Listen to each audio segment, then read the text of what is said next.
సరే, ఇంకొక వైపు చూస్తే అక్కడ ఆయన అరెస్ట్ చేశారని తెలిసింది, మన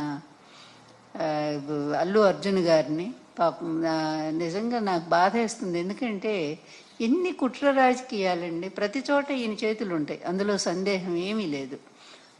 ఇక్కడ 29 మంది మన గోదావరి పుష్కరాల్లో చనిపోతే మరి ఇతను ఎన్నిసార్లు అరెస్ట్ చేసి జైల్లో పెట్టాలండి? చంద్రబాబు గారిని ఎన్నిసార్లు చేయాలి? అదేవిధంగా కందుకూరులో దాదాపుగా 9 మందిని చంపేశాడే ఈయన.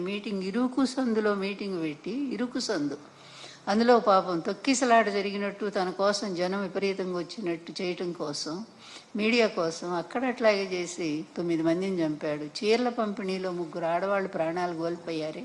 ఈయన ఎన్నిసార్లు జైల్లో పెట్టాలో చెప్పండి? అభిమానంతో వాళ్ళు విరగబడి ఆ రోజు అది అబ్బాయి అన్న కావాలని చేస్తారా?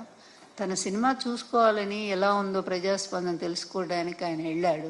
అది గవర్నమెంట్ తప్పు. ఆయన వస్తున్నప్పుడు, లేకపోతే హాలు వాళ్ళు, సినిమా హాలు వాళ్ళు సరైనటువంటి భద్రతా ఏర్పాట్లు చేసుకోవాలి. పోలీసులను పిలిచి పూర్తి కట్టుదిట్టం చేసి ప్రజలకు థ్రెడ్ కట్టి దూరంగా పెడితే అయిపోయేది. వాళ్ళు అవేమీ చేయలేదు కదా, అది తప్పు. అల్లు అర్జున్ ఎలా అవుతుందండి? మరి ఇంతమందిని చంపినటువంటి చంద్రబాబు నాయుడు ఏమో శుభ్రంగా ఉన్నాడు. తెలియక జరిగిన దాని మీదేమో ఆ అబ్బాయిని అరెస్ట్ చేస్తారా?